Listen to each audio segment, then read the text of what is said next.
শুক্রবার নামাজ পড়তে হবে। ও ও ও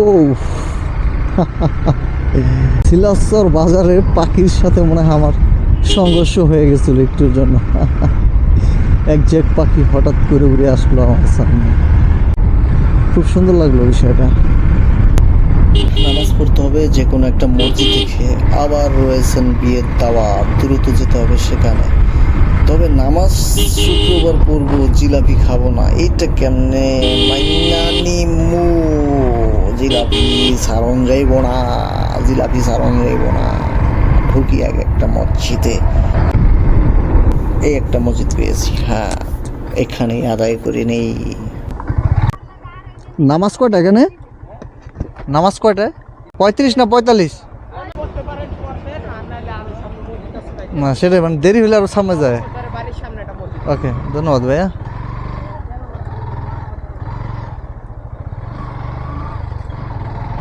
এখানেই আদায় করে নেই।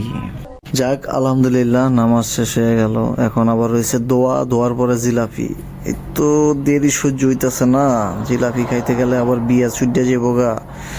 জিলাপি খামো না বিয়া খামো, বিয়া খামো না জিলাপি খামো না, আজকে চলে যাই, আজকে বিয়া খাইতে চলে যাই।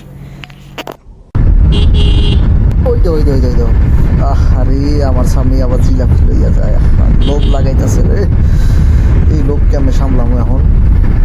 আজকে কি সব মসজিদে জিলাপি দিছে নি? সবার হাতে পোল্ডা পোল্ডা আর পোল্ডা। আরে রোল পড়ে যাইতেছে না, অনেক দেরি হয়ে গেছে। আজকে খাওয়ানোর প্লেট পাবো কিনা জানি না। দীর্ঘ কয়েক মাস ধরে কোনো বিয়া শাদি খাইতে পারি না, আজকে জিলাপি বার্তা দিছি বিয়া খাওয়ার লাইগা। শুক্রবারের দিন এলাকাটা একবারে নির্জম হয়ে রয়েছে। দুপুরবেলা সবাই নামাজ পড়ে জিলাপি খাইয়া মন মতন, আজকে দুপুরে অনেক ভাতও খাইতে পারবো না, চাইয়া চিত্তরে হয়ে রয়েছে। এইদিকে আমার জিলাপি কই? আর আমি আজকে দৌড়ে যাচ্ছি বিয়া খাইতে, যাইয়া যদি অনেক প্লেটও না পাই, খাওয়ানো না পাই, তাহলে তো আমার আমও গেল, ছালাও গেল, জিলাপিও গেল, বিয়াও গেল। মহা চিন্তায় আছি রে। যাই হোক, চলে যাচ্ছি, এই তো গেট দেখে ফেলাইছি। ও মা, এ সামনে দিদি সব সুন্দর সুন্দর তরুণীরা, লেট করে ফেললাম নাকি? এদিকে কনেও রেডি।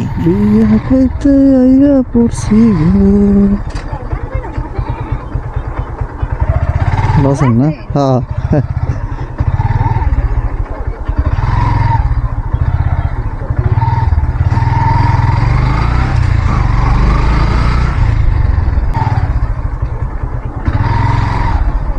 Terima kasih.